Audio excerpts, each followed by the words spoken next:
Hello everyone, in this video we will discuss about the topic tympanic membrane perforation। जैसे कि नाम से ही समझ आ रहा है tympanic membrane में perforation हो जाना, जैसे छेद हो जाना। ठीक है, इसकी डेफिनेशन क्या है? It is a condition of rupture और परफोरेशन ऑफ ईयर ड्रम। ये एक कंडीशन होती है जिसके अंदर जो हमारा ईयर ड्रम होता है या फिर हमारी जो टिम्पैनिक मेम्ब्रेन होती है वो परफोरेट हो जाती है। ठीक है, या फिर रप्चर हो जाती है। और ये मोस्ट कॉमनली किसकी वजह से होता है? ये मोस्ट कॉमनली होता है ईयर इन्फेक्शन की वजह से। तो अब हम देखते हैं इसके इटियोलॉजिकल फैक्टर्स क्या होंगे। सबसे पहला है foreign body and pointed objects. Means कोई फॉरेन बॉडी गई है कान में जिसकी वजह से प्रेशर लग रहा है ड्रम पे, तो उसकी वजह से भी टिम्पैनिक मेम्ब्रेन परफोरेशन हो सकती है। Second, careless while removing wax. अगर मान लो वैक्स रिमूवल कर रहे हैं तब परफोरेशन हो सकती है। स्कल फ्रैक्चर की वजह से हो सकती है। Indirect force sports activities, means अगर कोई इनडायरेक्टली फोर्स लग रहा है उसकी वजह से हो सकती है। वायलेंस, अगर मारपीट वगैरह हुई है उसकी वजह से हो सकती है। बैरोट्रोमा, बैरोट्रोमा क्या होता है? जब यूस्टैकियन ट्यूब जो हमारी है वो ब्लॉक हो जाती है तो जो मिडल ईयर है उसमें प्रेशर इंक्रीज़ हो जाता है। तो जो मिडल ईयर और ईयर ड्रम के बाहर का प्रेशर दोनों चेंज हो जाते हैं, जिसकी वजह से क्या होगा, ईयर जो ईयर ड्रम होता है इसकी परफोरेशन हो जाती है। फिर उसके बाद आता है ट्रोमा टू ईयर ड्रम। अगर कोई ट्रोमा हुआ है ईयर ड्रम को तो भी परफोरेशन हो सकती है। इन्फेक्शन टू मिडल ईयर, अगर मिडल ईयर में इन्फेक्शन है उसकी वजह से भी परफोरेशन हो सकती है। या फिर कोई फेशियल नर्व इंजरी हुई है उसकी वजह से भी परफोरेशन हो सकती है। देन उसके बाद है हमारे पास पैथोफिजियोलॉजी। पैथोफिजियोलॉजी में क्या होता है? ड्यू टू इटियोलॉजिकल फैक्टर्स, और मोस्ट कॉमन इटियोलॉजिकल फैक्टर्स क्या है हमारे पास? इन्फेक्शन या फिर कोई ट्रोमा हुआ हो तो।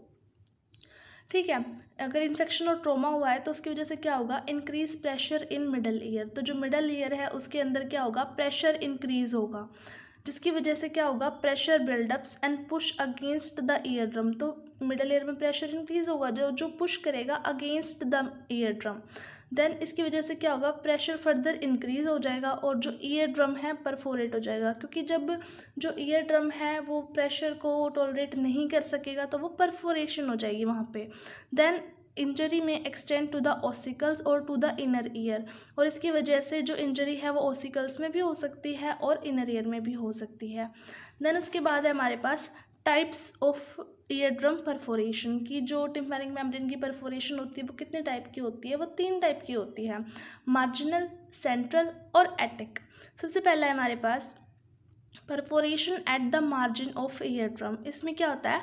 Occurs at the margin of ear drum where the ear drum and ear canal come together. ये जो है ये परफोरेशन होती है मार्जिन ऑफ ईयर ड्रम में, जहाँ पे जो ईयर ड्रम है और जो ईयर कैनाल है वो साथ में जुड़ते हैं वहाँ पे। देन उसके बाद है हमारे पास सेंट्रल ईयर ड्रम परफोरेशन। इसमें क्या होता है? Occurs in any location on the ear drum.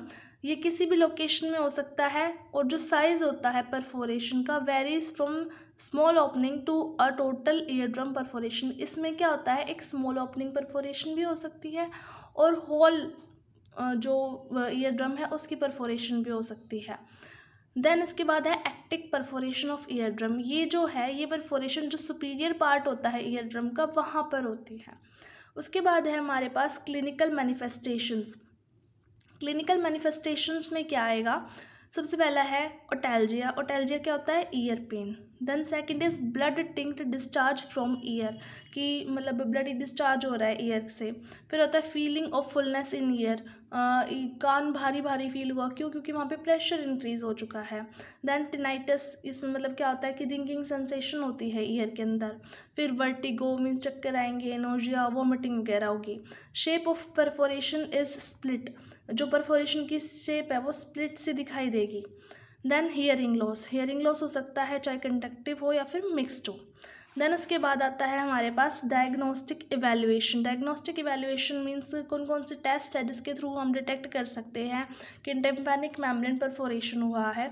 सबसे पहला है हमारे पास हिस्ट्री कलेक्शन। हम हिस्ट्री कलेक्ट करेंगे कि इनको मतलब क्या क्या प्रॉब्लम है, ईयर में पेन तो नहीं होता है, क्या क्या सिम्टम्स आता है, ये सब कुछ। उसके बाद हमारे पास है फिजिकल एग्जामिनेशन। हम ये देखेंगे कि कोई इनको इंजरी तो नहीं हुई, कोई ट्रॉमा तो नहीं हुआ, ईयर से कोई डिस्चार्ज तो नहीं हो रहा, ये सब हम इसमें चेक करेंगे। फिर है ओटोस्कोप एग्जामिनेशन। ओटोस्कोप एग्जामिनेशन में क्या करते हैं हम, जो मिडल ईयर और जो आउटर ईयर है उसका एग्जामिनेशन करते हैं। मोस्ट प्रोबेबली जो हमारी टिम्फैनिक मेम्ब्रेन, ऑडिटरी कैनाल, इनका एग्जामिनेशन इसके अंदर हम करते हैं। देन आता है ऑडियोमेट्री टेस्ट। ऑडियोमेट्री टेस्ट क्या होता है, इसके अंदर हम चेक करते हैं कि जो पर्सन है वो सुन पा रहा है नहीं सुन पा रहा, ये एक तरह का हियरिंग टेस्ट होता है। देन उसके बाद है हमारे पास टिम्फैनोग्राम।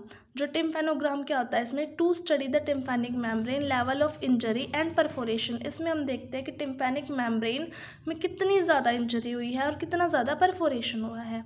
उसके बाद हमारे पास आता है मेडिकल मैनेजमेंट। मेडिकल मैनेजमेंट में क्या है, a tympanic membrane perforation heals spontaneously within weeks to months after rupture. कि जो टिम्पैनिक मेम्ब्रेन में अगर कोई परफोरेशन मान लो हो भी गई तो वो अपने आप ठीक हो जाएगी, कुछ हफ्तों से लेकर कुछ महीने में वो ठीक हो जाती है। लेकिन अगर नहीं होती तो हमें उस मेडिकल मैनेजमेंट पे जाना पड़ता है। उसमें हम क्या देते हैं, एंटीबायोटिक्स देते हैं, जैसे सल्फासिटामाइड हो गया, प्रेडनिसोलोन, सिप्रोडेक्स और फ्लोक्सासिन, ताकि जो इन्फेक्शन है उसको वो ठीक कर सके। और हमें जेंटामिसिन, टोब्रामाइसिन और कोर्टिस्पोरिन ड्रग्स यूज़ नहीं करने हैं, because these are ototoxic agents. फिर हम देंगे एनाल्जेसिक्स। एनाल्जेसिक्स क्या होते हैं, जो कि पेन को रिड्यूस करने में हेल्प करेंगे। हमें ईयर को ड्राई एंड क्लीन रखना है, ठीक है। Then avoid water in ear while bathing, so apply cotton coated with vaseline. कि हमें नहाते टाइम ध्यान रखना है कि हमारे कान में पानी ना जाए, इसके लिए हम वैसलीन से एक कॉटन को कॉट करके देन उसको हम ईयर प्लग्स की तरह यूज़ करेंगे। फिर aseptic auditory canal with alcohol, की हमें जो ऑडिटरी कैनाल हमारी है उसको एसेप्टिक मतलब बिल्कुल क्लीन रखना है, अल्कोहल से हम उसको क्लीन करके रखेंगे। प्रिवेंट सुपर रेस्पिरेटरी इन्फेक्शन, मतलब जो रेस्पिरेटरी वगैरह इन्फेक्शन वगैरह है उनको हमें प्रिवेंशन करनी है प्रॉपर। प्रोहिबिट नेज़ल ब्लो, जैसे कई लोग नेज़ल ब्लो के थ्रू मतलब हमारा नाक साफ़ करते हैं तो वो उसको प्रोहिबिट मतलब उसको बंद कर देना है। देन हमारे पास आता है प्रोहिबिट ईयर ड्रॉप्स। जो ईयर ड्रॉप्स है उनको हमें नहीं डालना है कान के अंदर, क्योंकि जैसे 3 से 4 हफ्ते अगर लग जाते हैं ईयर ड्रम को हील करने में, और अगर नहीं हुआ 3 मंथ के बाद हम क्या करेंगे, फिर हम सर्जिकल ट्रीटमेंट पे जाते हैं, ठीक है।